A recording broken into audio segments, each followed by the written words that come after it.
Hello friends, welcome back my YouTube channel biology science. आज हम आप लोगों को लाइसोसोम अथवा लयन काय के बारे में बताएंगे। तो चलिए शुरू करते हैं। सबसे पहले लाइसोसोम का शाब्दिक अर्थ समझ लेते हैं। तो लाइसोसोम में लाइसो मतलब डाइजेस्टिव और सोमा मतलब बॉडी, यानी लाइसोसोम को लाइसो प्लस सोमा में बांटा गया है। तो लाइसो का मतलब होता है डाइजेस्टिव और सोमा का मतलब होता है बॉडी। अब डाइजेस्टिव का अर्थ आप जानते ही हैं, पाचन या पाचक, और बॉडी का अर्थ शरीर या कह लीजिए कि काया। काया माने भी शरीर होता है अथवा काय लिखा जाता है। तो अब क्या हो गया, पाचक का, यानी लाइसोसोम का शाब्दिक अर्थ हुआ पाचक काय। पाचक काय। तो लाइसोसोम को हिंदी में लयन काय भी कहते हैं। लयन काय हिंदी में भी जान लीजिए, क्योंकि कभी कभी परीक्षाओं में हिंदी में ही आ जाता है। तो लाइसोसोम की खोज डी डवे ने सन 1955 ईस्वी में की थी। कब की, किसने की? तो डी डवे ने 1955 ईस्वी में लयन काय अथवा लाइसोसोम की खोज की थी, और इसके लिए उन्हें 1974 में नोबेल पुरस्कार से सम्मानित भी किया गया था। आपको बता दें कि लाइसोसोम जल अपघटनीय एंजाइम की भरी थैलियां होती हैं। क्या है ये? तो जल अपघटनीय एंजाइम से भरी थैलियां होती हैं। मतलब लाइसोसोम हाइड्रोलिटिक एंजाइम की भरी थैलियां अथवा बैग्स होते हैं। अंग्रेजी में जल अपघटनीय को हाइड्रोलिटिक बोला जाता है। तो हाइड्रोलिटिक एंजाइम की भरी थैलियां होती हैं या बैग्स होते हैं, अर्थात ये गोल अथवा अनियमित आकार के पाचक एंजाइम से भरी छोटी छोटी सी थैलियां होती हैं। ये भी हम कह सकते हैं गोल होती हैं या अनियमित, यानी कोई इनका आकार नियमित नहीं रहता है, उस आकार की होती हैं और पाचक एंजाइम से भरी छोटी छोटी सी थैलियां होती हैं। लाइसोसोम गाल्जी काय अथवा गाल्जी ऑपरेटस की वेसिकल से बनते हैं। पिछले वीडियो में मैंने गाल्जी ऑपरेटस के बारे में बताया था, तो आपको बताया था कि जो लाइसोसोम है ये गाल्जी काय से ही बनते हैं। गाल्जी काय से ही इनका निर्माण होता है। और गाल्जी काय के किस भाग से? तो वेसिकल से इनका निर्माण होता है। यदि आप लोग गाल्जी काय के बारे में जानना चाहते हैं तो मेरे चैनल में वीडियो अपलोडेड है, आप लोग जा करके देख सकते हैं। बताते चलें कि लाइसोसोम सभी यूकैरियोटिक कोशिकाओं में पाए जाते हैं। जितनी भी यूकैरियोटिक कोशिकाएं होती हैं उसमें पाए जाते हैं। मैंने आपको बताया था कि कोशिकाएं दो प्रकार की होती हैं, यूकैरियोटिक और प्रोकैरियोटिक। यूकैरियोटिक जो होते हैं ये उच्च श्रेणी के जो जंतु होते हैं उसमें पाई जाती हैं, उच्च श्रेणी के जो पौधे होते हैं उसमें पाई जाती हैं। और जो प्रोकैरियोटिक जंतु होते हैं वो सूक्ष्म जंतु जैसे जीवाणु है, नीलहरी शैवाल है, माइकोप्लाज्मा है, उसमें पाई जाती हैं। तो लाइसोसोम जो है ये यूकैरियोटिक कोशिकाओं में पाई जाती हैं। मतलब लाइसोसोम प्रोकैरियोटिक कोशिकाओं में नहीं पाए जाते हैं। सीधी सी बात यह है, केवल यूकैरियोटिक कोशिकाओं में ही मिलते हैं। तो लाइसोसोम मुख्यतः जंतु कोशिकाओं अथवा एनिमल सेल में पाए जाते हैं। जो लाइसोसोम हैं मुख्य रूप से किस में पाए जाते हैं? तो जंतु कोशिकाओं में ही पाए जाते हैं अथवा एनिमल सेल में ही पाए जाते हैं। लेकिन पौधों में केवल कुछ विशेष प्रकार की कोशिकाओं में ही पाए जाते हैं। पौधों में नहीं पाए जाते हैं, लेकिन कुछ ऐसी विशेष प्रकार की कोशिकाएं होती हैं जिसमें ये पाए जाते हैं। मतलब ये जो लाइसोसोम अथवा लयनकाएं हैं ये जंतु कोशिकाओं में अधिक संख्या में पाए जाते हैं और पौधों में बहुत ही कम मिलते हैं। तो आप लोग समझ गए कि लाइसोसोम जंतु कोशिकाओं में अधिक और पादप कोशिकाओं अथवा प्लांट में कुछ विशेष तरीके की कोशिकाओं में ही पाए जाते हैं, बस बाकी किसी में पादप कोशिकाओं में नहीं पाए जाते हैं। चलिए अब लाइसोसोम की संरचना अथवा स्ट्रक्चर ऑफ लाइसोसोम के बारे में जान लेते हैं। तो लाइसोसोम 0.2 म्यू से 0.8 म्यू व्यास की वृत्ताकार या कह लीजिए कि अनियमित आकार की रचनाएं होती हैं। अनियमित आकार इसलिए कहा गया है क्योंकि इनके आकार तथा आकृति में बहुत ही ज़्यादा विविधता पाई जाती है, बहुत ही ज़्यादा वेरिएशंस पाए जाते हैं। मतलब एक जैसे नहीं होते हैं, इसीलिए अनियमित आकार कह दिया गया है। और प्रत्येक लाइसोसोम के चारों ओर या चारों तरफ लाइपोप्रोटीन का एक स्तरीय आवरण होता है। जो एक जैसे लाइसोसोम है तो इसके चारों तरफ लाइपोप्रोटीन का एक स्तरीय यानी एक स्तर का आवरण होता है।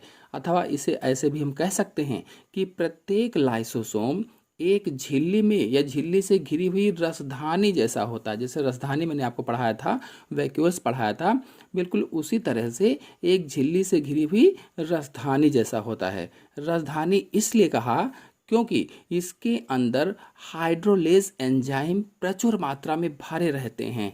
पूछा जाए कि लाइसोसोम के चारों तरफ किसका आवरण होता है, तो बताएंगे लाइपोप्रोटीन अथवा लिपोप्रोटीन का होता है। और इसके अंदर जो द्रव भरा होता है उस द्रव में 30 से 35 जल अपघटनीय एंजाइम पाए जाते हैं। यानी इसमें जो द्रव है राजधानी के अंदर या लाइसोसोम के अंदर, उसमें 30 से 35 जल अपघटनीय एंजाइम पाए जाते हैं, अथवा कह लीजिए कि 30 से 35 हाइड्रोलिटिक एंजाइम पाए जाते हैं। इंग्लिश में कहें तो हाइड्रोलिटिक एंजाइम पाए जाते हैं। और ये एंजाइम वसा, कार्बोहाइड्रेट, प्रोटीन आदि के अपघटन और पाचन में भाग लेते हैं। चाहे वो फैट हो, चाहे कार्बोहाइड्रेट हो, चाहे प्रोटीन हो, इन सब के अपघटन और पाचन में भाग लेते हैं, पार्टिसिपेट करते हैं। मतलब लाइसोसोम में जो एंजाइम पाए जाते हैं वह वसा, फैट, कार्बोहाइड्रेट और प्रोटीन का अपघटन करते हैं, अथवा कह लीजिए कि पाचन भी करते हैं। चलिए अब लाइसोसोम के कार्यों को समझ लेते हैं, अर्थात फंक्शन ऑफ लाइसोसोम के बारे में जान लेते हैं।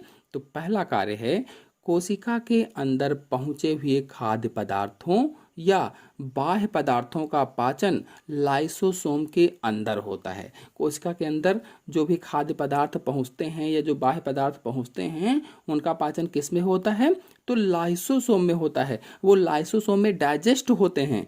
मतलब लाइसोसोम का मुख्य कार्य कोशिका के भोज्य पदार्थों व व्यर्थ पदार्थों का अपघटन करना होता है।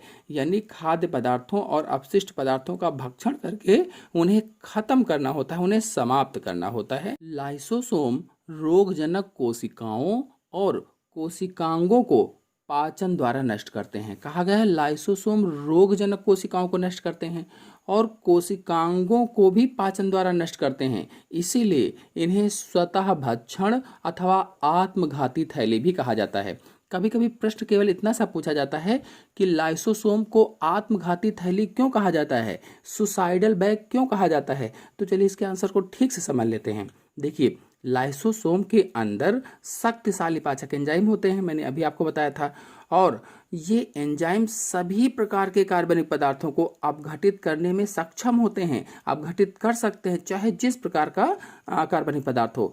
यदि लाइसोसोम फट जाता है तो इसके अंदर के जो एंजाइम हैं वो सभी बाहर आ जाते हैं। यानी इसके एंजाइम सभी कोशिकांगों को पचा देंगे। जब बाहर आ जाएंगे वो तो सभी कोशिकांगों को भी पचा देते हैं और कोशिका की मृत्यु हो जाती है। अब कोशिकांगों को पचा देंगे तो कोशिका की भी मृत्यु हो जाएगी। इसीलिए लाइसोसोम को आत्मघाती थैली कहा जाता है। यदि इसको ऐसे न समझे हों तो इस भाषा में समझिए। प्रश्न जैसे आपसे पूछा जाए कि लाइसोसोम को आत्मघाती थैली अथवा स्वघाती थैली या सुसाइडल बैग क्यों कहा जाता है, तो बताएंगे कि कोशिकीय चयापचय में व्यवधान के कारण जब कोशिका क्षतिग्रस्त अथवा मृत हो जाती है तो लाइसोसोम क्या होता है, फट जाता है और या कह लीजिए कि दब जाता है और उसके पाचक एंजाइम अपनी ही कोशिका का पाचन कर देते हैं। जिसमें वो रहते हैं उसी कोशिका को खा डालते हैं। इसीलिए लाइसोसोम को आत्मघाती थैली अथवा सुसाइडल बैग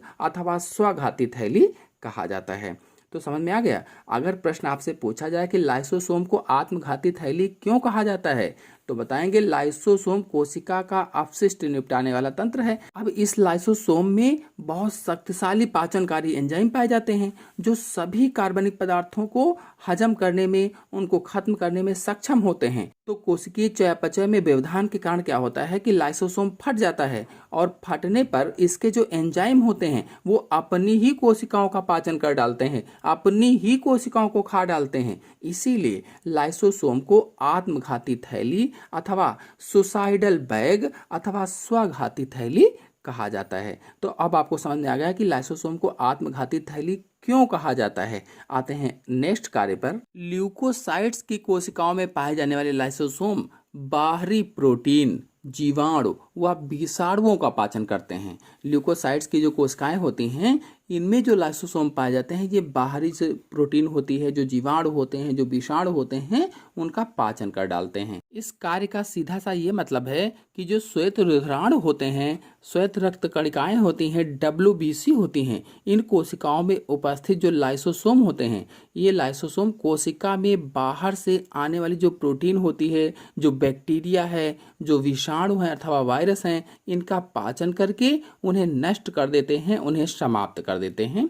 फिर नेक्स्ट पॉइंट है, ये प्रोटीन, वसा, ग्लाइकोजन इत्यादि पदार्थों का पाचन करके कोशिकाओं को ऊर्जा प्रदान करते हैं। चाहे वो प्रोटीन हो, वसा हो, ग्लाइकोजन हो, इन सब पदार्थों का पाचन कर डालते हैं, डाइजेस्ट करते हैं और डाइजेस्ट करके सेल्स को या कोशिकाओं को ऊर्जा प्रदान करते हैं। चलिए अब लाइसोसोम के प्रकार अथवा टाइप्स ऑफ लाइसोसोम के बारे में जान लेते हैं। तो पहला है प्राइमरी लाइसोसोम या संचयन कण, अंग्रेजी में प्राइमरी लाइसोसोम या स्टोरेज ग्रेन्युल्स कहा जाता है। तो ये छोटी काय के रूप में होते हैं। छोटी काय का मतलब है छोटा सा शरीर होता है, छोटे छोटे से होते हैं और इन्हीं में यानी जिनमें जल अपघटनीय एंजाइम संग्रहित रहते हैं या जल अपघटनीय एंजाइम इकट्ठा रहते हैं, हाइड्रोलेज एंजाइम भरे रहते हैं। फिर दूसरा है फाइगोलाइसोसोम या इसे ही हेट्रोलाइसोसोम भी कहा जाता है।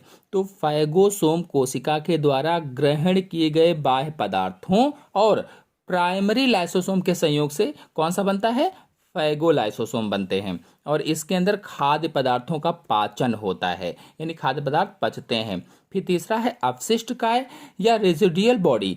तो इस प्रकार के जो लाइसोसोम होते हैं इनमें परिग्रहण किए गए पदार्थों के पाचन के बाद अपशिष्ट पदार्थ होते हैं। और चौथा है स्वतः भोजित धानियां, तो ऑटोफेजिक वैक्यूल्स।